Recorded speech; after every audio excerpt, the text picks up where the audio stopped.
People have gravitated to this JetWind concept. If we place the part out of the way, then we don't get enough wind. When the wind blows in the front of the box, it makes the blades spin. And when the blades spin, electricity is produced. Awesome. The beauty of JetWind is the simplicity, that the wind actually is going to cool it off. We don't have to do anything external to cool it off. Placement is everything. Placement is everything.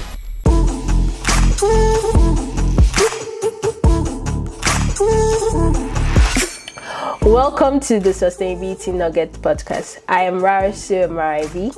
And I'm testing for Rarosue. On this podcast, we learn about sustainability by discussing various related topics while focusing on three pillars: the economy, the society, and the environment. Hello guys, welcome back to the pod. Today we have a very interesting innovation to go through. So we're going to be looking at an innovation that captures wind from flights taking off. The company behind this innovation is known as JetWind Power, and we have the founder today on the pod to tell us all about this interesting innovation. Hello, Dr. Souryal. How are you? I'm good. Welcome to the podcast. We're happy to have you on here. Thank you so much. I'm very happy to be here. Yeah. So to start off, I understand that you're an orthopedic surgeon, and now we're talking about capturing wind to convert to electricity, like wind from flights taking off. So I really want you to start off by walking us through your journey as an orthopedic surgeon to developing this renewable energy technology. You know, that's probably the most common question that I'm asked is, how is it that an orthopedic surgeon is even involved in this? Mm-hmm. It's not really a huge stretch. We are, at the end of the day, scientists. My degree was in biology and mathematics, and then you go to medical school. And so we are wired. I am wired to think about science. And I also have an incredible curiosity. So I have a curiosity in my orthopedic world as well. I mean, I do sports medicine, and I've written several landmark studies that have really gotten some worldwide attention. And the reason is I was curious. I simply asked a question. Well, this is very similar. This is not a huge departure from what I do every day. I asked a question. I was on a flight. This was 20 years ago. This was quite some time ago. I was on a flight, and it was a unique setting. It was in an older airport, and it was a commercial aircraft, but it was an older airport, and it had very short runways. And in order to take advantage of the short runway and take off, the pilots were doing something that previously I did not really know what it was. They were at the end of the runway. They put the brakes on, and they fired up the engines. So the engines were going nearly full speed, but we were not going anywhere. Mm-hmm. And I looked outside the window, and there was debris flying. There was papers. There was shopping bags. And it occurred to me at that moment, wow, that's an awful lot of wind. Wouldn't it make sense if we can put wind turbines behind the aircraft at the end of the runway and see if we can capture some of this and make electricity out of it? Enough electricity to light up the runway. So that was really the beginning. I didn't do much with it. For about 10 years. And then my curiosity peaked again, and I did a patent search, and there was nothing like it. So I started doing an experiment. I mean, it literally started like a high school science experiment. And one thing led to the other, and here we are. Nice. So talking about like this capturing the jet engine or exhaust wind, can you really explain your product and how it works? Basically, like what's the product of the JetWind Corporation, and how does it work in an airport, basically? Yeah, well, it's really simple. I mean, and I think that's the beauty of it. That is why people have gravitated to this JetWind concept. It's wind turbines like you would have in your backyard or on the roof of your house, but they are in a box. They're enclosed in a box. Now, it's not just a regular box. I mean, there's some science that goes into the shape of the box. Um, and when the wind blows in the front of the box, it makes the blades spin. And when the blades spin, electricity is produced, and we have a cord that goes back to batteries, and from the batteries it goes to the grid. Again, it's the beauty of JetWind is the simplicity. And it does not have to just be jet exhaust. It can be any wind that is created by man. For example, our prototype that we are working on now is even simpler. It's even simpler. We have a turbine in a special box to capture the wind that's blown out by the air conditioners. So the air conditioner at your house, it blows out wind because it has a fan that has to suck out the coolant. Well, we recirculate some of that into electricity. Awesome. So when I think about, I know you say any moving parts, but let's even just think about the airport right now. When I think about this pods or this box, I'm like, where is the best place to keep them? Because I'm like, would they be in the middle of the runway? They're like, when you're in the airport, like there are planes everywhere. So I'm like, where's the best place? The distance will matter, blah blah blah. So like, I'm just wondering, like, what were like the biggest technical challenge um in actually implementing this energy ports, because I think that's what you guys call it, the energy ports at airports. Like, yeah. So that's a great question. I mean, Mm, you're obviously capturing the concept. mm, Placement is everything. Placement is everything. If we place the pod uh, out of the way, which by the way, we have to kind of be out of the way. We can't be in the middle of the runway. Okay, mhm, so if we place the pod out of the way, then we don't get enough wind. mm, If we place the pod in a low traffic area, then there's not enough encounters to really get any measurable electricity. mhm, So the real key to success is that balance between being out of the way and not impeding any traffic or any safety issues, and also getting enough wind and enough encounters to make a difference. So we tested at Dallas Fort Worth International Airport about 3 years ago. And the concept was, let's go to the end of the runway, the base of the runway, and see if we can capture some of the wind as the aircraft are taking off. mm, In principle, that makes a lot of sense. They have a lot of encounters. They have 900 takeoffs a day, 900. So, every couple of minutes, there's an aircraft taking off. mhm, Well, what we discovered two things. Because of the safety area, and the FAA regulates a safety zone, we have to be 250 feet behind the aircraft. mm, Okay, well, maybe we can get some wind at 250 feet. However, the way that Dallas Fort Worth Airport runways are positioned, the safety area is inclined. It has a little slope on it. So all the wind that was created went right over our head, right over our head.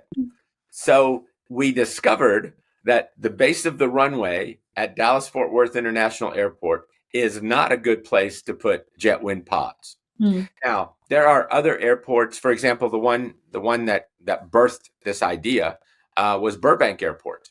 And at the end of the runway, there's a very short safety area. I mean, it's very short because the airport is just constrained. It's an old airport, and right behind the aircraft there's a wall, and on the other side of the wall there's a McDonald's. In a place like Burbank or even San Diego Airport, we can get relatively close to the aircraft exhaust, mm. and they have a lot of encounters. So your question was beautiful. Placement is everything. Placement is everything. Where we are now, we are at Dallas Love Field. We are not on the runway. That's probably going to be either this summer or next summer. but we are out of the way, and we only get 20 encounters a day, which is not a lot, but that Mm-hmm. was by design. Because when we first started at Dallas Love Field, it was all about testing, and we wanted to be out of the way so that we can access our pods at all hours, so that we can make repairs and get data and things like that. So almost by design, we are in a very low traffic area without a significant amount of wind. But that said, it has worked beautifully. We went from one prototype. We now have 5 pods all lined up. If you go to my website, you'll see pictures of them. And look, we're capturing some electricity. We're capturing enough electricity so that the airport is using that electricity in the terminal to charge some of the flying public's devices. So we've been charging laptops and phones and whatever for about 6 months now. All of that came from the exhaust of the aircraft on the tarmac. Nice. So you say you have like 5 prototypes that's installed right now at the airport.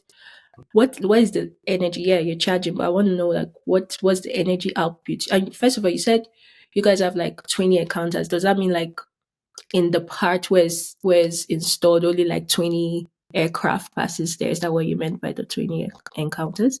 Yeah, the 20 encounters are all aircraft that are directly are close to us. Okay. So we're on the tarmac next to the gates. Okay, Okay. and the way it works is the aircraft is pushed back from the gate, and they start their engines and they go through their safety briefing. So normally every encounter that we have is about 5 minutes. So the Mm, aircraft is pushed back from the gate. The engines are starting up, and they run. I mean, we're getting 40, 50 mile an hour winds for about mm, 5 minutes, and then they taxi to go to the runway. And so we get 20 of those a day. mm. And by the way, all the pods, because we are in Texas, they have solar panels on the roof. We might as well. I mean, we're situated in the sun. We might Mm. as well get some more energy while we're sitting there between encounters. Awesome. So that's kind of how it works. We get 20 encounters, and look, not all of them are perfect because sometimes the aircraft is pushed back and it's a little crooked, so we don't get the wind directly on. Mhm. Look, this is the very beginning. This is the very beginning of JetWind, but the concept works, and we're doing something good out of the burning of fossil fuels. So, but I would like to know, like, what type of energy, like, what's the energy output like Yeah, from even just this 5 that you have right now? yeah. So with the beautiful sunny day, so the solar panels work, and with the 20 encounters being spot on, we get about 50 kilowatt hours a day. Nice. And so you I don't- guys are able to utilize it in charging, like you said, like Yep. charge. So charging phones, computers, but how about like, is that enough for electric vehicles? I'm wondering. Like, Yeah. are you guys looking at that also? Yeah. Which Like charging stations for like electric vehicles. so it's funny. It's funny you should say that. Mm. Yes, the answer is yes. Okay. So during the prototype, and by the way, the 5 that are situated at Love Field now, they're production models. We're past prototype. Okay.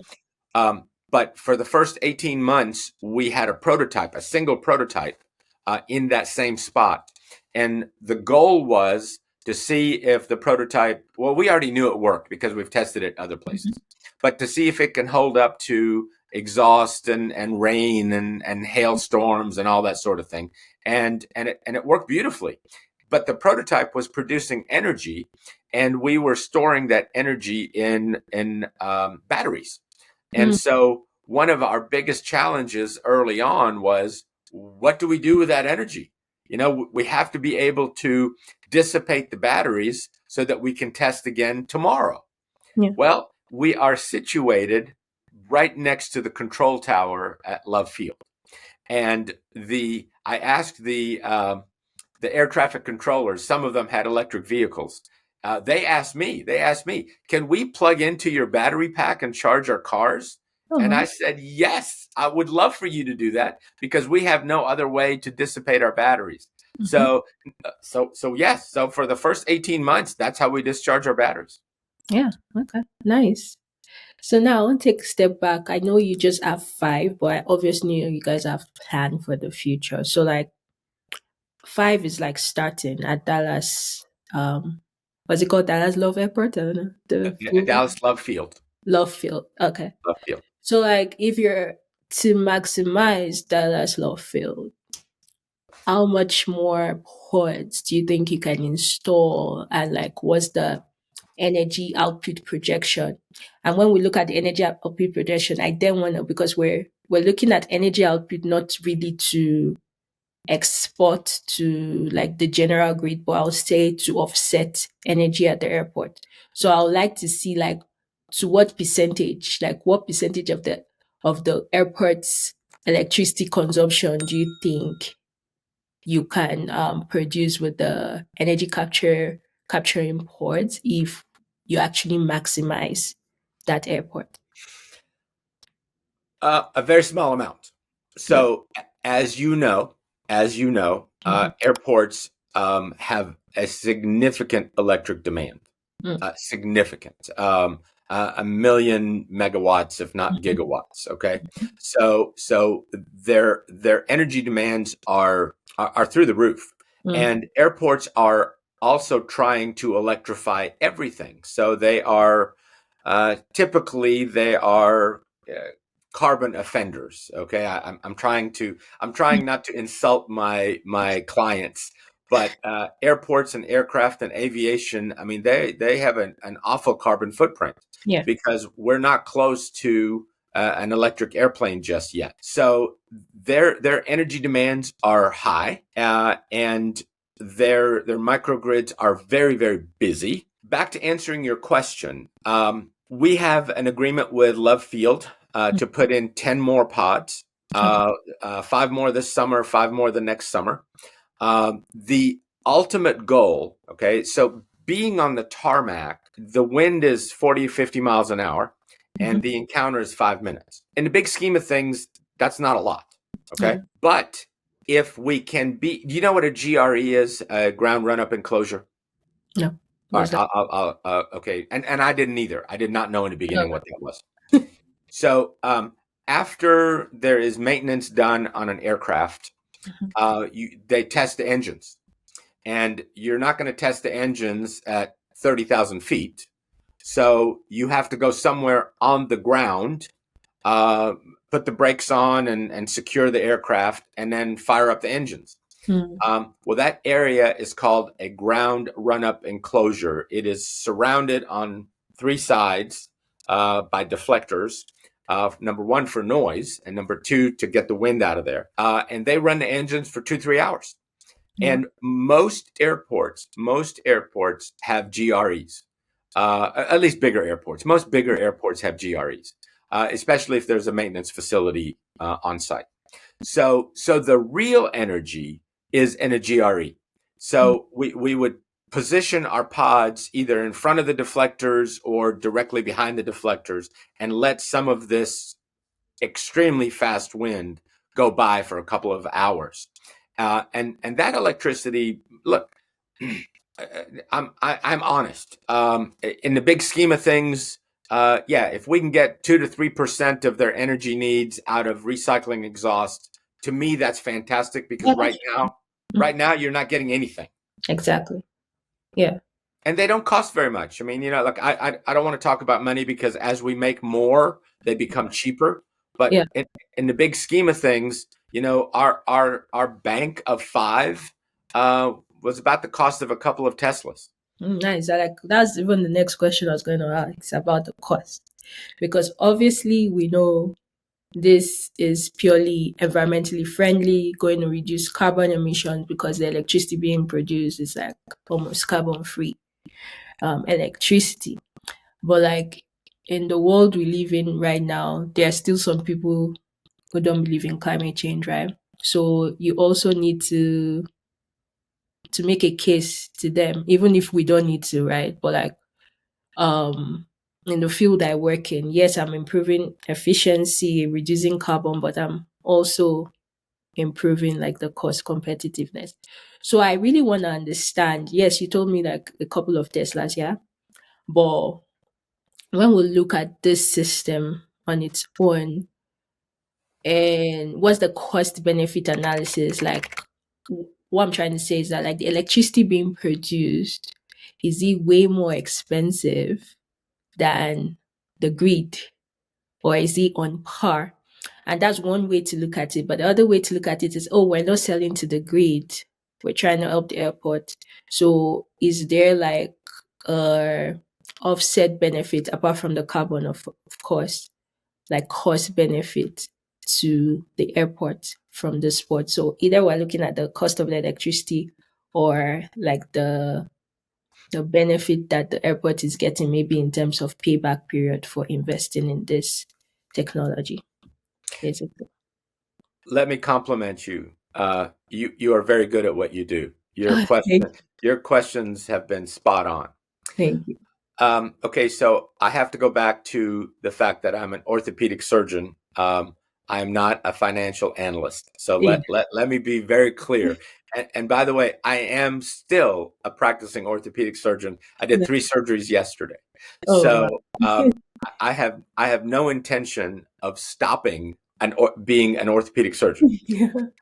Okay, so let's talk about cost analysis. A lot of factors to consider, and obviously you're very scientific. This is our first production model. And so and we're using wind turbines off the shelf. Okay, they're inexpensive. They're off the shelf. The problem is they're also extremely inefficient. Extremely inefficient.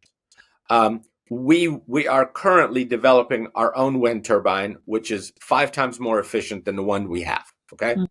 but I expect in the next few years that we're going to have better generators, better rotors, better blades, and we'll be able to recycle a lot more of the energy that is wasted.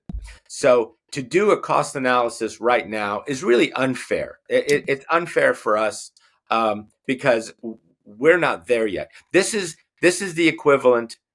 You don't look very old to me, but so I don't know if you remember what a brick phone was. You remember the very first cell phone? It was literally the size of a brick, Yeah, it and was very big though. Yeah. it was very big. It was That, very big, and the brick phone was revolutionary. You mean I can walk down the sidewalk and talk to my friends? Yes.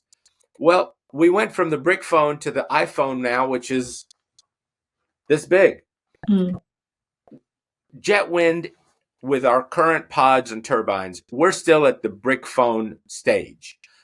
Mind you, it's still revolutionary because no one has ever gone after this before. No one has ever created a turbine to go after high-speed man-made wind. Our turbines, we put them out in West Texas, and we try to capture 2 or 3 miles an hour, and sometimes the wind does not blow. Our turbines now are trying to capture ambient air. No mm, one has ever tried what we're doing, which yeah. is to go after this predictable man-made wind. The electricity that we're producing right now is very expensive. It's 95 cents a kilowatt hour. Heck, you can get your electricity at home for a fraction of that. Yeah. But there is more to it. There is more to it. This is not a I'm gonna get myself in trouble. This should not be a dollars and cents analysis. There Yeah. is a lot more to it than this. Hmm. Look, this airports are making an effort to be sustainable. Yeah. The fact that you can that the air traffic controllers can charge their EVs out of exhaust. Yeah, I don't know what kind of value you put on that. I mean, there's a lot more than ROI right now, but I can promise you that in the next 3 to 5 years, the ROI is going to quadruple. Yeah. Definitely.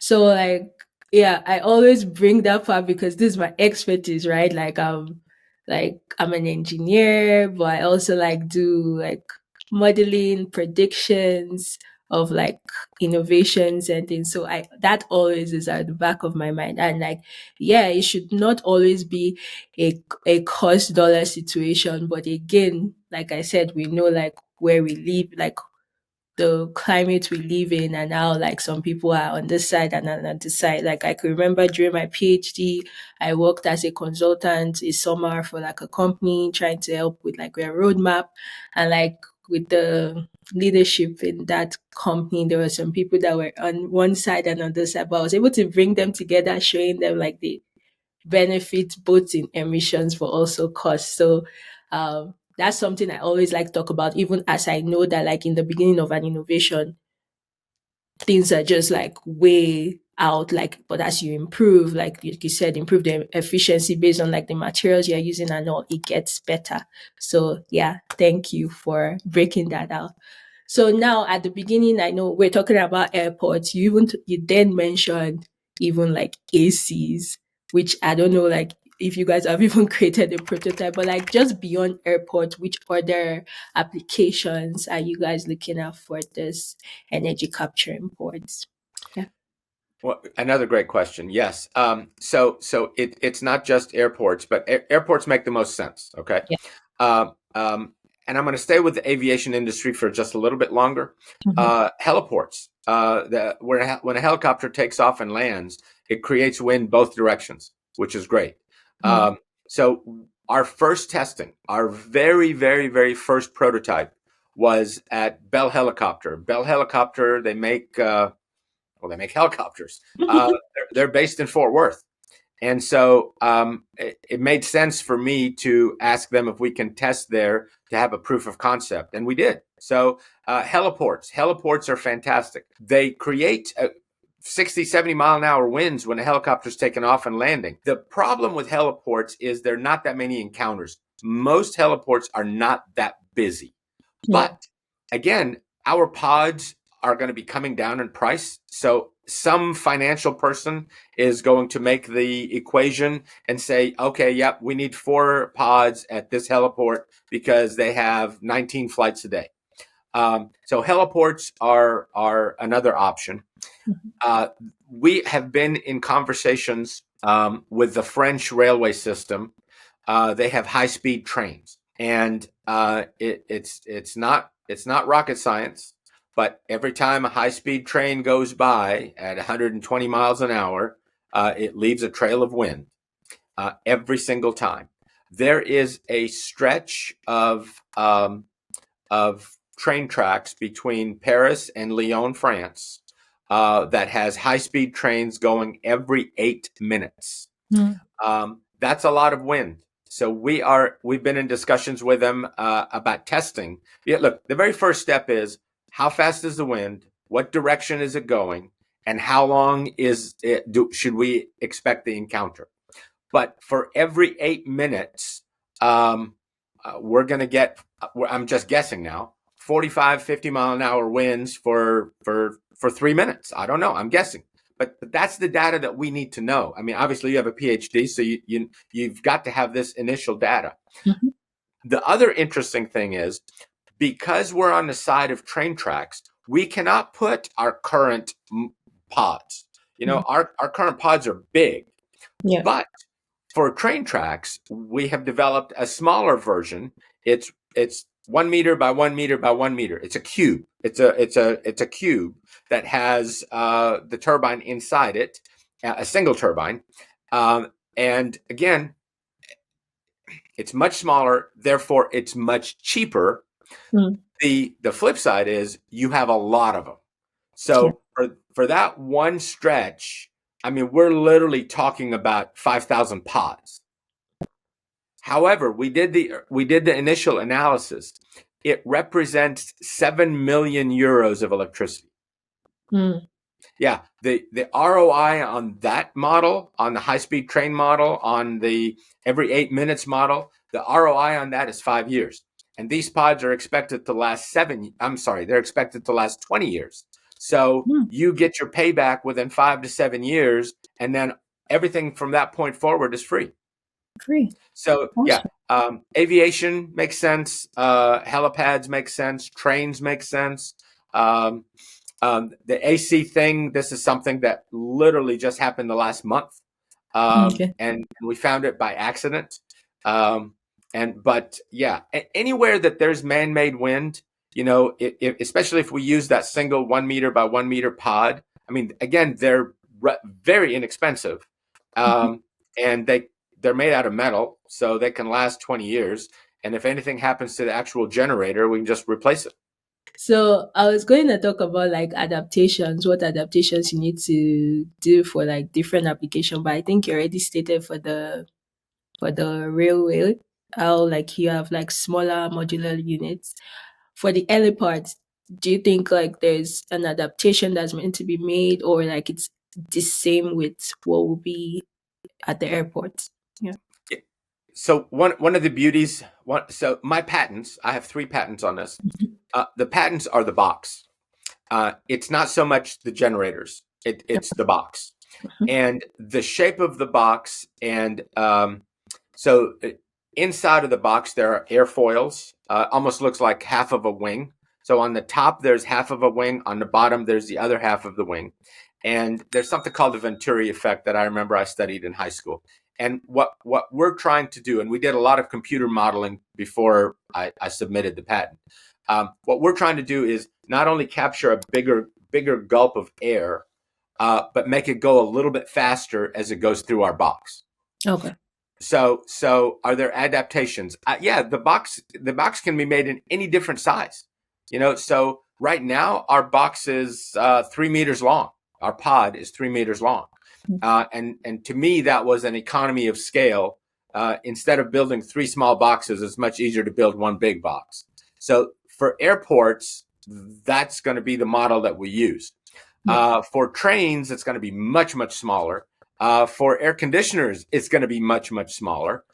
So we can adapt the box in various different sizes. The concept is the same. The turbines might be different. So again, for the high-speed turbines that we're going to put at the end of the runway and the ones that we're going to put in the GRE, they have to be able to spin at very high speeds for hours at a time. And we're working on developing that right now, because what we don't want is so we thought about the heat, so if the generator is spinning at 80 RPMs or 800 RPMs, it's going to get hot. Well, the thought is that the wind actually is going to cool it off. We don't have to do anything external to cool it off. Look, there's so much that goes into it, but it is adaptable for different models. Awesome.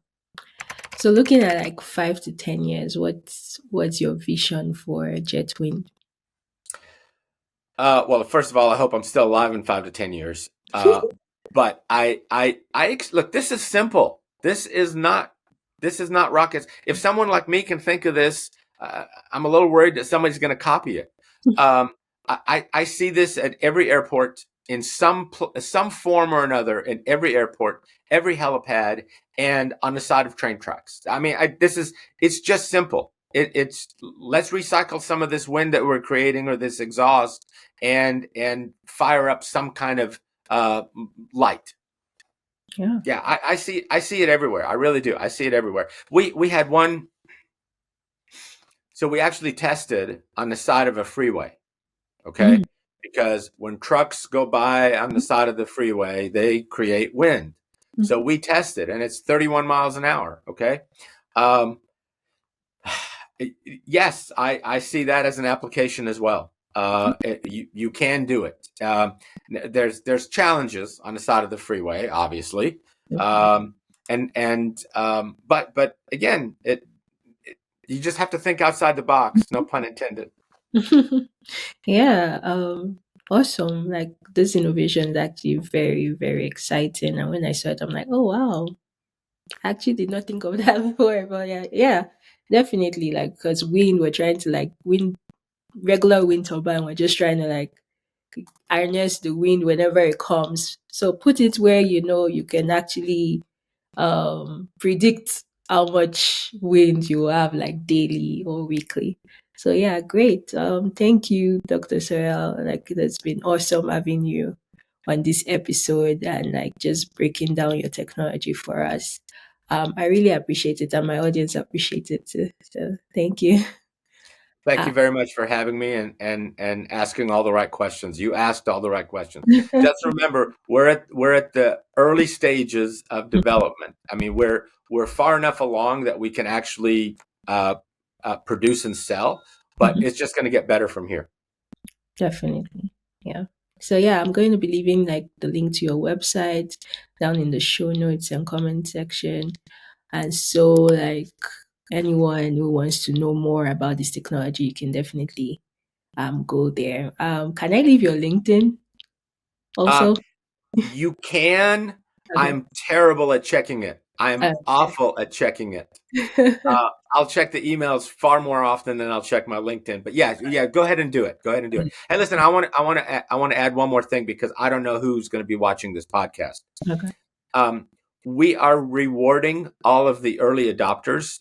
So for Love Field, I made it very clear to them that when we develop the next generation turbine, we're just going to swap out. Mm.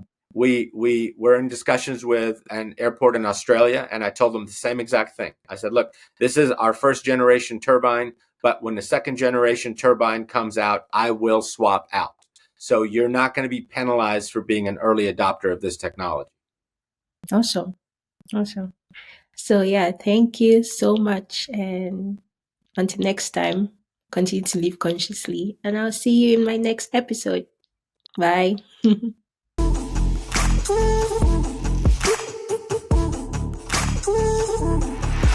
Thanks so much for listening to the Sustainability Nuggets podcast. I am Rarosue Amaraibi.